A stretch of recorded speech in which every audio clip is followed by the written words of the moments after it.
Good people, ketika pandemi COVID ini terjadi, Bunda Ana mengalihkan semua urusan pekerjaan yang biasa dilakukan, kemudian dialihkan untuk membuat APD. Dan yang menarik lagi adalah semua dibagikan gratis, tidak untuk diperjualbelikan.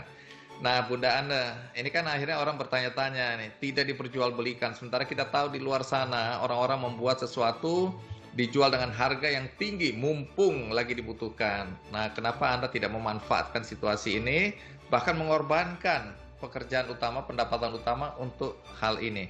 Apa yang ada dalam pikiran Bunda Ana dalam hal ini? Saya berpikirnya mau dapat duit dari mana? Grand Indonesia tutup, Pasar Tiban tutup, restoran pun semua tutup, psikologi semuanya tutup semuanya. Dari mana saya punya penghasilan?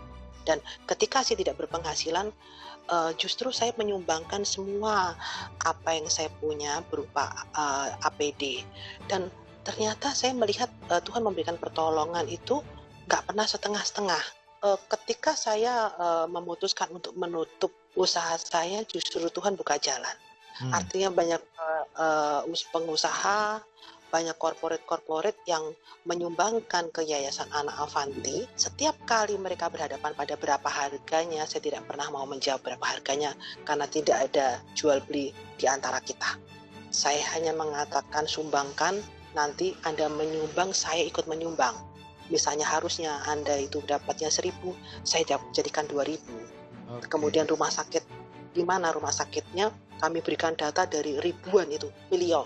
Mau di Indonesia Timur, Barat, Laut, Tenggara, mau Jawa Barat, Jawa Timur, dan semuanya berjalan dengan lancar sampai hari ini. Katanya bukan cuma APD yang dibuat oleh Anak Avanti, tapi JPD. Nah, opo maneh to iki JPD ini? JPD itu bisnis, jaket pelindung diri.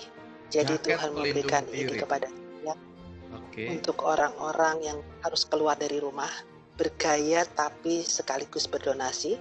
Jadi saya bikinlah bahan-bahan dari kain-kain batik atau apa yang etnik itu saya tempelkan di jaket gitu, supaya orang yang mau keluar tidak diusir-usir oleh satpam, dikira menggunakan APD. Jadi ada gayanya gitu. Lalu JPD inilah bersubsidi silang kepada APD yang sekarang ini menjadi penghasilan saya, bisa membayar karyawan, bisa memberikan THR juga, dan merasa bahwa Tuhan itulah yang saya katakan luar biasa. Dia tidak akan pernah tinggal diam. Bantu yang hazmat tadi. Yang ini kayak gini, JPD-nya kayak gini. Nah, seru. Wah, itu saya harus pakai juga itu. Karena apa? Ini menjadi penting. Ya, satu ada misi di situ. Kalau kita beli ini kan otomatis sebenarnya kita sedang membantu orang lain agar ada hazmat yang diproduksi, kemudian tenaga-tenaga medis di rumah sakit bisa mendapatkan perlindungan. Tapi yang penting juga, ini selama virus COVID ini belum ditemukan vaksinnya, jaket semacam ini mungkin sangat dibutuhkan. Bunda Ana, terima kasih ya untuk cerita inspiratifnya.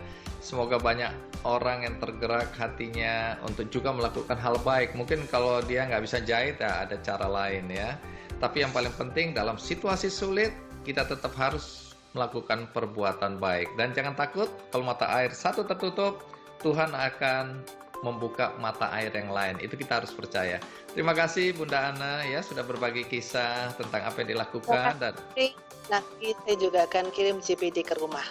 Asik, asik. Wah, ini penonton pada iri semua nih. Bunda Ana, sekali lagi terima kasih ya. Dan sekarang kita beralih ke Dr. Lee Darmawan. Dr. Lee, terima kasih sudah dengan sabar mengikuti obrolan saya dengan Bunda Ana tadi ya. Bagi Anda yang mungkin ya belum mengenal Dr. Lee, saya kenalkan, saya selalu menyebutnya malaikat yang diturunkan Tuhan ke bumi untuk membantu sesama. Kenapa? Banyak sekali perbuatan baiknya ya. Nah, Dr. Lee Darmawan ini adalah penggagas lahirnya gerakan dari atau komunitas Dr. Share, di mana anak-anak muda, dokter-dokter semua ini membuat kegiatan sosial membantu kesehatan masyarakat, terutama masyarakat yang termarginalkan, yang terpencil, yang di daerah-daerah yang tersulit, sampai di pegunungan Papua bahkan. Nah, bahkan untuk itu Dr. Lee menggagas rumah sakit apung. Jadi rumah sakit ini yang menjemput pasien.